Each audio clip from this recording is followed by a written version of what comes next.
Hello, welcome to Oxford Heirlooms. In this video, we're going to be attaching the lace to the little collar pieces to the entree that we insert in the collar.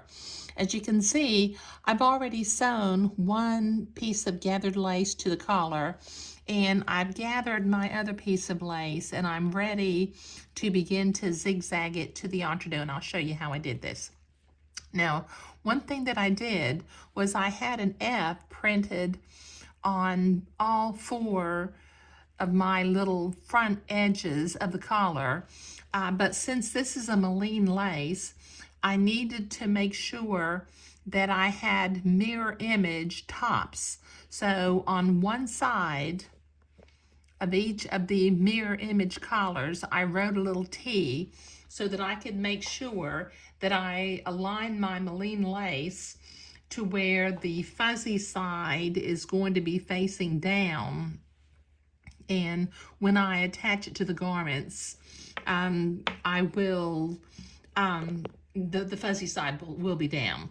Okay, another thing that I did notice, I have a little bit of extra lace coming out the ends of my collar, because as these ease into the neck hole opening, sometimes you need a little extra lace to fit. Okay, so I'm going to set one collar piece up here to the side, and I'm going to begin to zigzag. I've already got my machine set for zigzag and the appropriate stitch length and stitch width for sewing entree. And I'm going to start at one end, and I'm going to go extremely slowly and zigzag the gathered lace to the collar piece. Let me see if I can zoom in.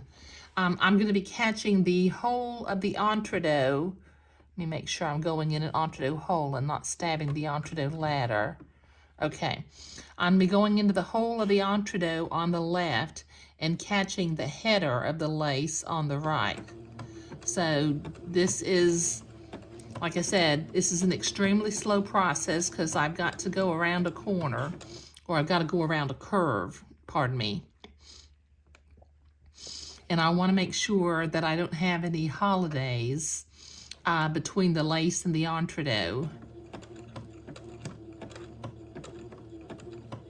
That I don't stab the entree ladder or the entree rungs. And it just, say, I need to move over just a little bit. There we go. Okay, now I'm back in the entree hole. Okay, so this is going to take me a while to zigzag this gathered lace to the entree. But it is doable. You know, if you choose to whip stitch your lace by hand, because I'm not really sure that sewing it by machine really saves a lot of time, but it might.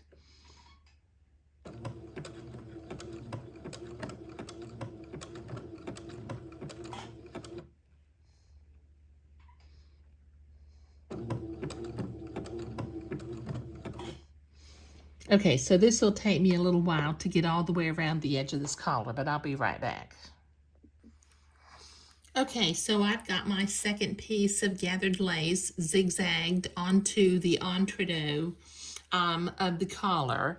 Now, when I bring my shirt piece back up, let me move my collar pieces out of the way for just a minute. When I bring my shirt piece back over and set it out, here's the moment of truth. Okay, when I line the collars up at the center in the front, line them up and bring them around, and yay, I think they're going to fit just perfectly. They will. Oh, praise the Lord. Okay, so they will overlap when I sew them in, but when I actually sew the neckband onto here, the collars won't overlap. They will just simply touch right in the centers. But sewing the gathered lace to the collar pieces is what we were doing today. Thank you.